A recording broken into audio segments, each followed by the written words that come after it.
in psilocybin research, but despite the calls from the Home Affairs Select Committee, leading researchers, charities and veterans organisations and the Royal College of Psychiatrists, we've shamefully fallen behind on breakthrough treatment for conditions like PTSD and depression, causing misery to millions of people in our country.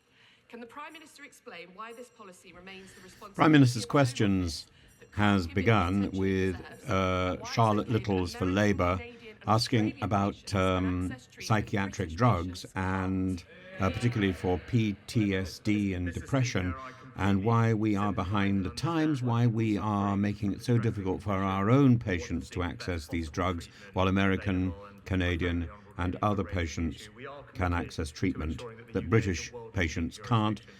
And the Prime Minister responded with bluster and a promise, but to reduce barriers. And then he came to a question about farmers, and I think it's worth listening to that. The UK has been imperiling the UK government has been imperiling the UK food industry, safety, farming ever since Brexit, really. Brexit was supposed to bring solace to farmers and produce to farmers. It was supposed to make farming and fishing better. It's made both worse. The import checks now at a facility 22 miles inland rather than the port of entry. We import 45% of our food, and now that is further delayed by Brexit bureaucracy. And as of January, I think beef and pork exports were both down by 20%, and the import of apples and oranges was equally reduced. So if both import and export are both affected, what are they affected by? Presumably they're affected by Brexit. Brexit has damaged our farming. Brexit has damaged our fishing. And then, we can't control EU bureaucracy, but apparently EU vets are in short supply, so they can't check the export of animals and the import of animals from the UK to the UK. And so confusion and shortage. And Angelina's report exposes the appalling failure in police vetting. It's a depressing and I'm very troubled by its conclusion. Constant and I'm going to quote it, nothing flow to stop of savagery to our industries by the Brexit implementation, if not the decision. From this horrendous crime. The Leader of the Opposition is asking questions at the moment about Sarah Everard and Lady Angelina's report, and he's concerned that there is nothing to stop another Cousins operating in plain sight 3 years on from his crime. And he's asking why are there not mandatory vetting standards? And indeed this is quite a good-natured exchange about serious issues. I think it's also worth pointing out that the Speaker is markedly quiet again this week, as he was last week. The Prime Minister mentions vetting, and I just want to press on that because serious failures in police vetting were raised in independent reports as long ago as 2012, 2019, 2022 and 2023. And that's why Labour's been arguing for mandatory national vetting standards, which would stop anybody with a history of domestic abuse or sexual offending being allowed to join the police in the first place. Why are mandatory national vetting standards not already in place? Well, Mr. Speaker, it is vital for public confidence that those that are not fit to wear the badge are rooted out of the police and not able to join in the first place. That's why the College of Policing has updated its existing statutory code on vetting, and that happened quickly. And in addition, the Policing Inspectorate, Mr. Speaker, carried out a rapid inspection of all forces' progress against the previous findings. And in addition to that, an entire check against the National Police Database was carried out for all serving officers and staff. Mr. Speaker, I'm obviously very familiar with essay. codes in criminal justice systems, but The Prime Minister's questions today is too serious for that. is of There's a importance because world it of difference precedes between a the code Chancellor's and statement. binding People will be mandatory tuning in to standards watch the Chancellor's which statement, don't have and legal this effect, and that should trouble members. this level of exchange, Cousins' history while of sexual good-natured, offending stretched back many years. it On really doesn't four showcase the despite Prime allegations of Minister's indecent ability.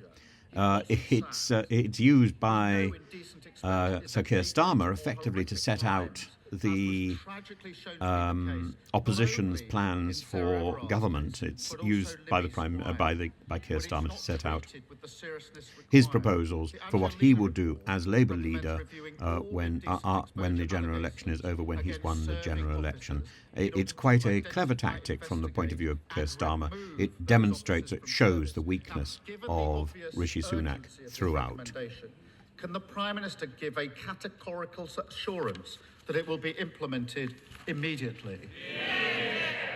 Mr. Speaker, as the Home Secretary addressed this specifically when he made his statement, indecent exposure, just like any other kind of sexually motivated crime, is abhorrent. And we expect police chiefs to take it extremely seriously. We fully expect police chiefs to suspend an officer charged with any kind of sexually motivated crime. And it's worth pointing out, in addition to the new powers that the Home Secretary outlined about automatic suspension, Chief Constables already do have existing powers to suspend any officer in their force when allegations are made, and we fully expect them to use those powers. It's all fine, is it? It's all okay? Well, I do think the recommendation I referred to should be implemented urgently, and I asked the Prime Minister to look again at that, because every day that goes past when it isn't implemented carries risk for victims in these cases. Sarah Everard's murder should, of course, been a watershed moment on policing reform, on the criminal justice system, on violence against women and girls. But the sad reality is that victims of rape who have the courage and bravery to come forward have just a 2.4% chance of their perpetrators being caught and charged within the year.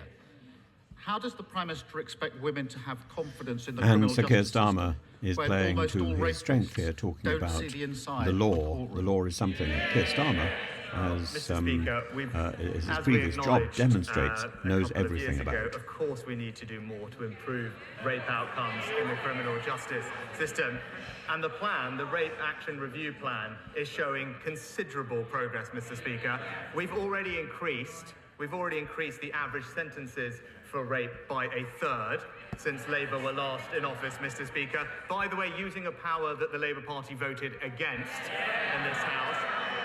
And thanks to our action plan, we've seen police referrals double, charges double, and last year there was a 50% increase in rape convictions, and now rapists will serve every single day of their sentence behind bars. And the honourable gentleman did raise his time at the Crown Prosecution Service, but he hasn't acknowledged that under his tenure, rape convictions actually dropped.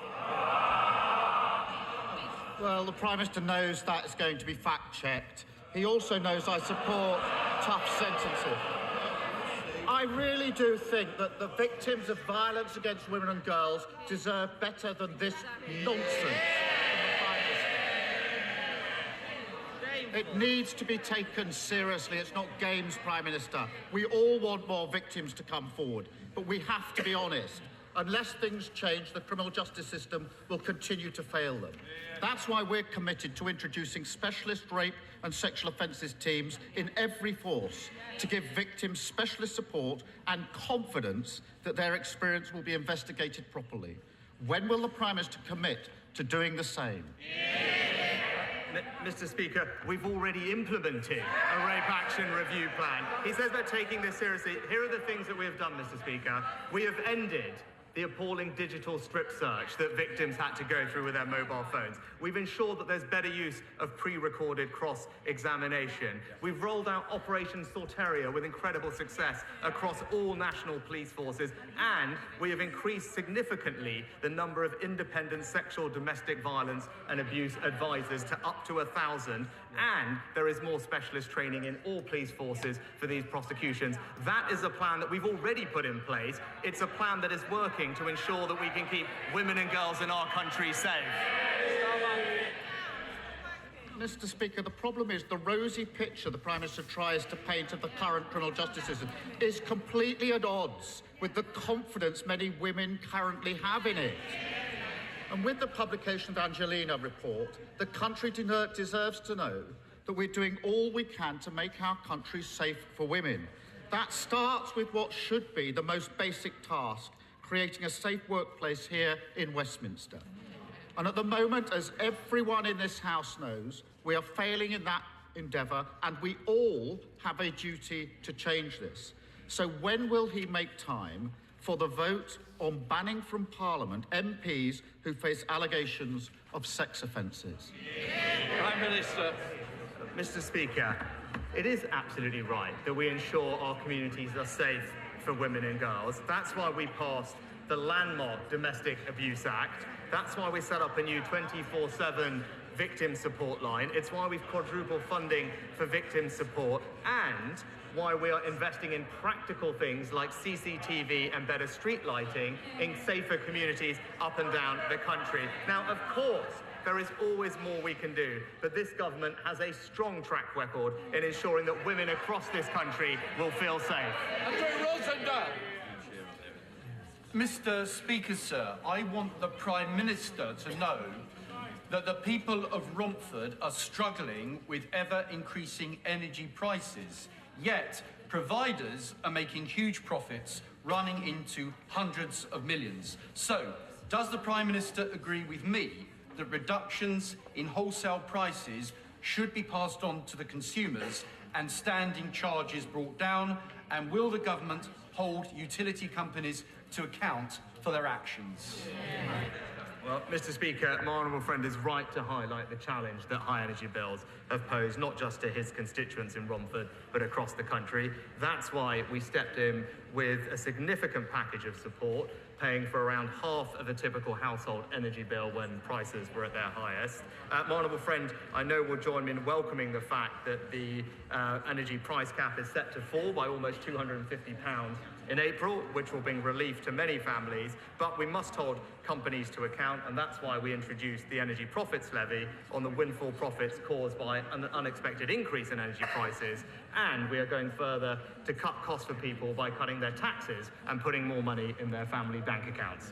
SNP Leader Stephen Flynn. Mr. Speaker, much to my surprise this morning, it's been widely reported that the Conservative Party in Scotland are absolutely furious that Westminster is about to tax Scotland's natural resources in order to pay for a tax cut in England.